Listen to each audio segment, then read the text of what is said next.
कहानी की शुरुआत में हम एक लड़की को देखते हैं जो तैयार हो रही थी क्योंकि उसने बाहर कहीं जाना था। अब बाहर आकर वो घर को लॉक लगा देती है और जब लिफ्ट के खुलने का इंतजार कर रही थी तो उसे नीचे से कुछ आवाजें सुनाई देने लगती हैं। चेक करने के लिए वो जब नीचे झांकती है तो वहाँ एक अजीब सी औरत खड़ी थी जो एकदम सर उठाकर ऊपर उस लड़की को देखने लगती है। वो औरत बहुत खतरनाक लग रही थी क्योंकि उसकी अजीब तरह की आंखें थी जो अब लगातार उसे घूरे ही जा रही थी। इससे वो लड़की इतना डर गई कि वापस अपने घर आ जाती है और अंदर से उसने दरवाजे को लॉक कर लिया था। पर हम जान पाए कि वो कोई आम औरत नहीं है क्योंकि उसने नीचे ही खड़े होकर लड़की के घर को देख लिया था और अब वो एक ही झटके में दरवाजे को तोड़कर अंदर आ जाती है। अब वो लड़की इतना डरी हुई थी कि अलमारी में जाकर छुप जाती है। उसने देख लिया था कि वो अजीब औरत मेरे घर में घुस आई है। लड़की उस पर नजर रखने लगी और फिर अचानक वो औरत वहाँ से गायब हो गई क्योंकि अब वो उस लड़की के बिल्कुल पीछे आकर खड़ी हो गई थी, जिससे ये अंदाजा हो गया कि वो बहुत ताकतवर भी है। इससे पहले वो लड़की कुछ समझ पाती वो अजीब औरत उसका गला पकड़ लेती है और खींचकर उसे अपने साथ और कहीं अंधेरे में ले जाती है और इसी अंधेरे में वो उसके समेत समा गई और ये सीन इधर ही कट हो जाता है। अब हम कुछ दिन के बाद का वक्त देखते हैं जहाँ एंड्रे नाम का एक लड़का एक लड़की से किसी काम के सिलसिले में मिलने आया था क्योंकि उस लड़की के पास खास अनोखी ताकतें थी, जैसी वो किसी का दिमाग पढ़ने के साथ साथ लोगों की सोच को भी बदल सकती थी। और एंड्रे ऐसे किसी काम के लिए उसके पास आया था। वो अब अपना मसला बताने लगता है कि मैं अपनी वाइफ का प्यार दोबारा से हासिल करना चाहता हूँ। वो बताता है कि एक बार मेरे घर कुछ गुंडे जबरदस्ती घुस गए जो मेरी वाइफ के साथ बदतमीजी करने लगी। उन्होंने मुझे भी मारना शुरू कर दिया, पर यहाँ मैंने बजाय अपनी वाइफ को बचाने की मैं वहाँ से भागकर पड़ोसियों के घर आ गया मदद मांगने क्योंकि मुझे कुछ समझ नहीं आ रही थी कि मैं क्या करूँ। मैं डर गया था। अब इससे पहले गुंडे मेरी वाइफ के साथ कुछ गलत करती, मैं पड़ोसियों को लेकर वापस आ गया जिस वजह से गुंडों को भागना पड़ा। लेकिन इस हादसे का मेरी वाइफ के ऊपर बहुत बुरा असर पड़ा क्योंकि उसने ऐसे में अपने बच्चे को खो दिया। दरअसल उस वक्त वो माँ बनने वाली थी, जिस बात का जिम्मेदार वो मुझे ही कहती है। अब बेशक वो मेरे साथ रह रही है पर हमारे बीच हस्बैंड वाइफ वाला प्यार नहीं, हमारा रिश्ता वैसा नहीं है जैसा होना चाहिए। और तो और मेरी वाइफ उस हादसे के बारे में सोचकर परेशान रहती है। अब यहाँ वो लड़की जिसे एंड्रे मिलने आया था जिसका नाम मारा था वो कहती है बस चुप, तुमने बात बता दी, ठीक है, सारी बात बताने की जरूरत नहीं है, तुम जानती हो ना मेरी ताकतों के बारे में, उनके जरिए मुझे सारी बात का पता चल गया है। और अब ये बताओ कि तुम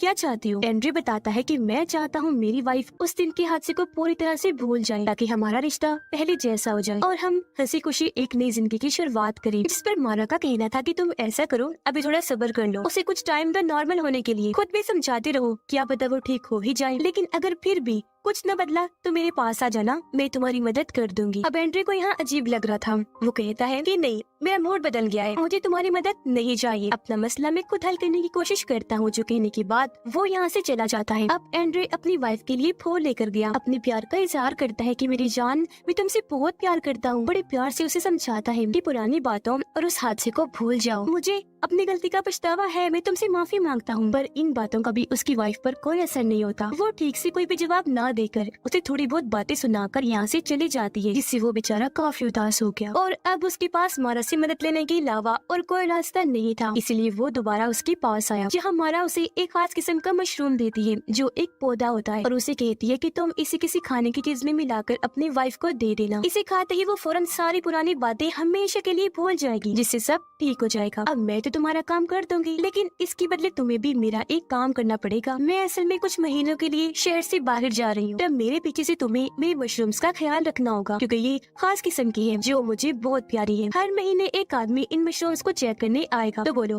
मंजूर है। अब एंड्रे को ये शर्त काफी आसान लगी, इसीलिए वो फौरन मान जाता है। अगले दिन वो अपनी वाइफ के केक में उस मशरूम को मिला देता है जो वो खाने वाली थी। वो उसे टेबल पर ही रख के अंदर चला गया क्योंकि उसे ये कंफर्म नहीं था कि ये काम भी करेगा या नहीं। पर हैरत, ये खाते ही एंड्रे की वाइफ उसके पास आई और उससे प्यार से बात करने लगती है और फिर वही बात करती है जो सालों से एंड्रे सुनने को तरस रहा था, जो वो खुद भी चाहता था। यानी उसकी वाइफ कहती है कि मैं सब कुछ भूलकर तुम्हारे साथ एक नई जिंदगी की शुरुआत करना चाहती हूँ क्योंकि मैंने तुम्हें माफ किया, लेकिन हाँ, अब मैं इस घर में रहना नहीं चाहती क्योंकि मेरा यहाँ दम घुटता है। अपनी वाइफ के पहले जैसा हो जाने की वजह से एंड्रे तो पहले ही बहुत खुश था, तो वो उसकी ये बात भी मान लेता है और उसके समेत मारा के घर रहने का फैसला करता है क्योंकि शर्त के मुताबिक उसे मशरूम्स का ध्यान भी रखना था। ये दोनों जब मारा के घर आए तो एंड्रे की वाइफ को ये घर काफी पसंद आया, पर इन्होंने देखा कि अक्सर अलमारियों पर ताले लगे हुए हैं, लेकिन इस सब से उसकी वाइफ को फर्क नहीं पड़ रहा था। वो खुशी खुशी यहाँ रहने का फैसला करती है। अब कुछ दिन तो इनके बहुत अच्छे गुजरे, इन्होंने हंसी खुशी वक्त गुजारा, लेकिन फिर इनके साथ अजीबोगरीब चीजें होना शुरू हो जाती है, जैसे क्योंकि उसकी वाइफ को हर वक्त ऐसा महसूस होने लगा जैसे कोई छुपकर उसे देख रहा है, जो और कोई नहीं बल्कि वही गुंडे थे। क्योंकि बेशक वो उस हादसे को भूल चुकी थी, लेकिन सदमा अभी भी उसके दिमाग में था, क्योंकि उसके साथ गलत होने से तो रुक गया पर उसका बच्चा चला गया। और अब तो धीरे धीरे वो गुंडे उसे हर जगह नजर आना शुरू हो गई थी। और दौर उसे ऐसा भी महसूस होता है जैसे उसे कोई अजीब तरह से छूने की कोशिश कर रहा है। अब उसके साथ साथ एंड्रे को भी अजीब चीजें दिखना शुरू हो गई थी, जैसे उसे अक्सर एक बच्ची दिखाई देती थी जो उन्हें बार बार खतरे से आगाह करने की कोशिश करती है, समझाती है कि मारा तुम्हें फंसाना चाहती है, इसलिए तुम जितनी जल्दी हो सके यहाँ से चले जाओ और उसकी बातों में कभी ना आना, अपना मसला खुद हल करने की कोशिश करो। और बस ये कहने के बाद बच्ची वहाँ से गायब हो जाती थी। ये चीजें कम नहीं थी कि उन्हें घर में अब एक घोड़ा भी दिखाई देने लगा था, जो मारा के पास आने के बाद फिर गायब हो जाया करता था। अब ये सब देखकर एंड्रे कुछ समझ नहीं पाता कि क्या हो रहा है, इसीलिए वो मारा को कॉल करके इस सब के बारे में बताता है, जिस पर वो कहती है कि घबराओ नहीं, ये बस कुछ साइड इफेक्ट्स हैं उस मशरूम के जो तुम्हारी वाइफ ने खाई है, और क्योंकि तुम उसकी हस्बैंड हो तो उसके साथ साथ ये चीजें तुम्हें भी नजर आ रही हैं। ये बस ख्याल है, हकीकत में ऐसा कुछ नहीं। लेकिन जो उसने बताया वैसा कुछ नहीं था, क्योंकि एक सुबह जब वो दोनों सो रहे थे तो एक अनजान आदमी उनके कमरे में आकर खड़ा हो जाता है, जो दोनों को घूरे ही जा रहा था। अब उसे देखकर एकदम एंड्रे की वाइफ की आंख खुल गई। अब उस अनजान आदमी को अपने बिल्कुल सामने खड़ा देखकर वो काफी घबरा गई। फौरन अपने हस्बैंड को जगा देती है। एंड्रे जागते उस आदमी को कहता है कि कमरे से बाहर चलो, मैं वहाँ आकर तुमसे बात करता हूँ। अभी बूढ़ा आदमी और कोई नहीं बल्कि वही था जिसके बारे में मारा ने बताया था कि वो हर महीने मशरूम्स को चेक करने आएगा। अब यह एंड्रे उसकी बेइज्जती करता है कि तुम कैसे अजीब आदमी हो, मुंह उठाकर ही हमारे कमरे में चले आई, तुम्हें ऐसा नहीं करना चाहिए था। जिस पर वो बूढ़ा आदमी जो काफी अजीब था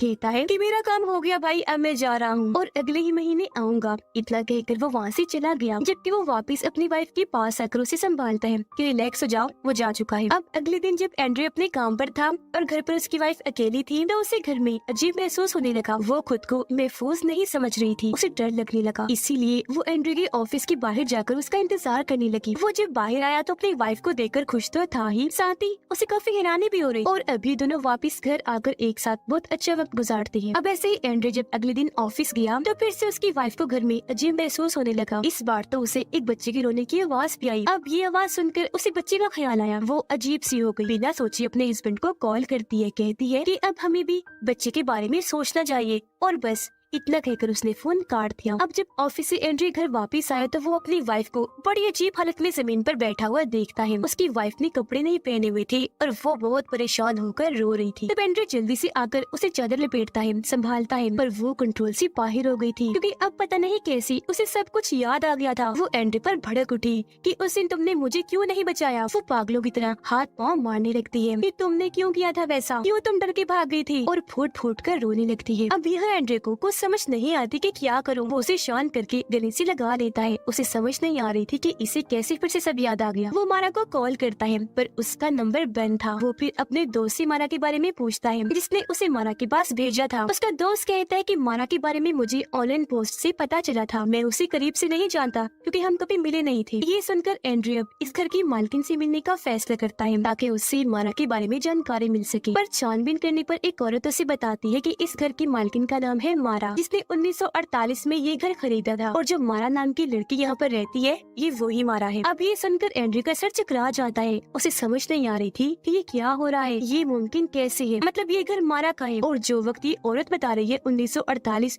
वो तो काफी सालों पहले का वक्त है। तो क्या मारा इतनी बड़ी है, और अगर है भी तो वो जवान कैसे दिखती। पर ये चीजें सोचने का इस वक्त टाइम नहीं था, अभी उसे अपनी वाइफ की फिक्र थी, इसलिए वो वहाँ जाता है जहाँ उसका इलाज चल रहा था, जहाँ पर हैरत अब उसकी वाइफ उसे पहचानने से भी इनकार कर देती है क्योंकि वो उससे जुड़ी हर एक चीज भुला चुकी थी। ऐसा लग रहा था कि अब साइड इफेक्ट इतना ज्यादा हो गया है कि उसकी याददाश्त जा चुकी है। सिर्फ यही नहीं बल्कि उसने मारा का सबसे पसंदीदा लाल रंग का ड्रेस भी पहन लिया था, जो देखने से लग रहा था कि अब उसकी वाइफ पूरी तरह मारा के कंट्रोल में आ चुकी है। अब यहाँ से जब एंड्रे घर वापिस आया तो मारा का कमरा खुला हुआ था। उसे देखकर काफी हैरानी हुई क्योंकि जब वो यहाँ आई थी तब से अब तक ये कमरा बंद था, पर वो ये सोचकर इस बात पर ध्यान नहीं देता कि शायद मेरी वाइफ ने खोल दिया होगा क्योंकि उसने यहाँ से कपड़े लिए थे। और अब वो यहाँ छानबीन करने लगता है जहाँ उसे मारा की कुछ तस्वीरें मिलती हैं जिनमें वो बूढ़ा आदमी भी था जो मशरूम्स को चेक करने आया करता था। अब उसे यहाँ अजीब लगा, इसीलिए वो अलमारी हटाकर देखता है जिसके पीछे एक खुफिया रास्ता था, जिसके अंदर जाने पर एंड्रे दूसरे कमरे में आ गया था जहाँ उसे आर्मी ऑफिसर का कुछ सामान मिलता है जैसे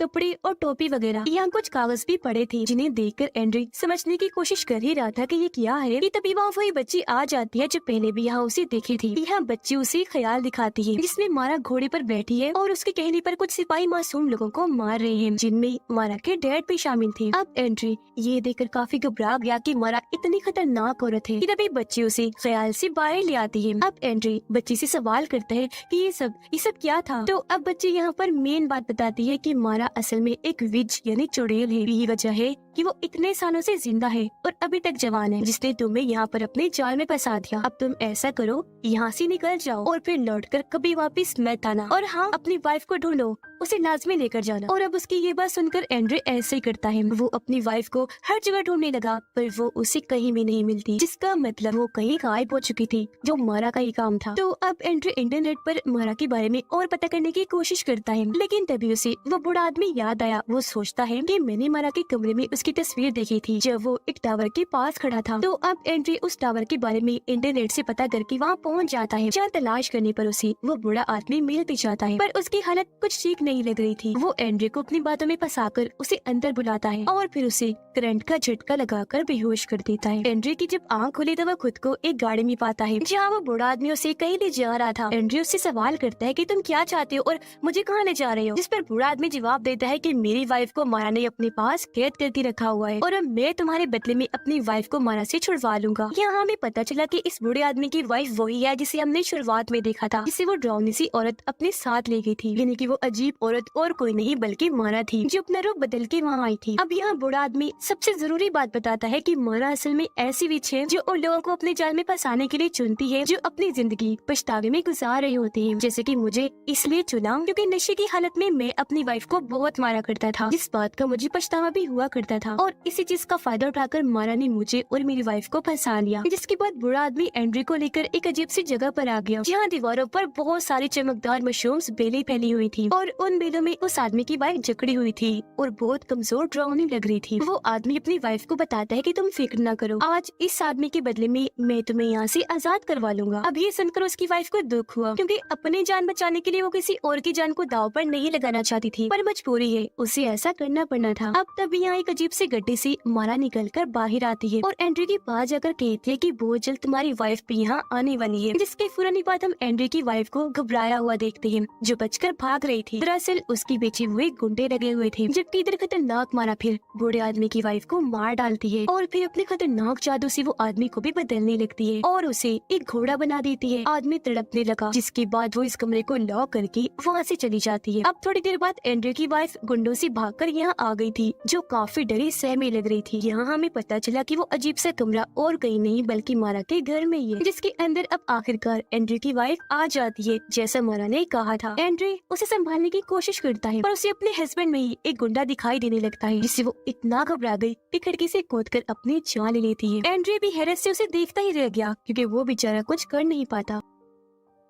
फिर नीचे जाता है उसकी लाश को देखने, जहाँ उसे पता चला कि ये मेरी वाइफ नहीं बल्कि बूढ़े आदमी की वाइफ है, जिसे मारा ने मार दिया था। पर एंड्रे को फंसाने के लिए उसकी वाइफ की जगह बूढ़े आदमी की वाइफ की लाश को फेंक दिया, ताकि सबको यही लगे कि एंड्रे ने उसे धक्का मारा था, जिससे अब वो बुरी तरह फंस गया। पुलिस उसे गिरफ्तार करके ले जाती है। हकीकत तो ये थी कि उसकी वाइफ वहाँ आई नहीं थी, वो तो बस मारा एंड्रे को ख्याल दिखा रही थी उसकी वाइफ का। अब उसे इतना जलील करके भी मारा का दिल नहीं भरा और वो एंड्रे की जमानत करवा लेती है। वो आजाद होकर मारा के घर ही गया, जहाँ पर पूरा ही घर खुला हुआ था। और अब एंड्रे दोबारा से उस अजीब कमरे में आ जाता है, जहाँ वो चमकदार मशरूम्स की बेलें थी। यहाँ उसे एक गड्ढा दिखाई देता है, जिसके अंदर वो कूद जाता है, क्योंकि उसे लग रहा था कि मेरी वाइफ यही मिलेगी, क्योंकि पिछली बार मारा यहीं से निकलकर उनके सामने आई थी। पर अब गड्ढे से बाहर आने पर एंड्रे एक अलग ही टाइम में आ जाता है, जो काफी पुराना वक्त लग रहा था। वो आसपास अजीब तरह से देखने लगा। वो सामने एक घर देखता है जहाँ पर लाइट जली हुई थी, इसलिए अब वो वहीं जाने लगता है। पर यहाँ भी वो छोटी बच्ची आकर उसे रोक लेती है और अपने साथ एक फार्म में लेकर आ जाती है। फिर से एंड्रे को एक ख्याल दिखाती है, ताकि वो जान सके कि मारा की कहानी क्या है, उसके साथ हुआ क्या था। तो हम ख्याल में देखते हैं ये वक्त है 1948 का, जब वो छोटी बच्ची थी, जहाँ मारा के गांव पर कुछ सिपाहियों ने हमला कर दिया था, क्योंकि वो गांव वालों के सभी घोड़े ले जाना चाहते थे। पर गांव वालों ने ऐसा करने से मना कर दिया, क्योंकि ऐसे उन बेचारों की कमाने का जरिया खत्म हो जाता, उनकी रोजी रोटी छिन जाती। इसलिए सभी गाँव वाले उनसे मिन्नतें करते हैं कि वो ऐसा ना करे, जिस पर सिपाही उनके साथ एक डील कर लेते हैं कि हमें मारा दे दो, जिस पर हम सिर्फ आधे घोड़े लिए जाएंगे। अब सारे गाँव वाले यहाँ तक कि उसकी डैड भी इस डील के लिए मान गई, जिस पर सिपाही मारा को उठाकर अपने साथ ले गए। साथ आधे घोड़े भी और आधे गाँव वालों के पास ही रहने दिए। जिसके बाद वो मारा को उसी घर में ले आए जहाँ अब वो रहती है, और वहाँ उस पर बहुत जुल्म किए गए, जिस वजह से मारा को बहुत गुस्सा आया और उसने अपने गाँव वालों से बदला लेने का फैसला किया, जिसके लिए उसने काला जादू सीखा और वो बन गई एक विच। और फिर इसी जादू की मदद से उसने सभी सिपाहियों को अपने कंट्रोल में करके गाँव वालों पर हमला करवा दिया और अपने डैड समेत सभी लोगों को मरवा दिया। और अब क्योंकि वो विच बन गई थी तो बुरा होने की वजह से उसने बहुत सारे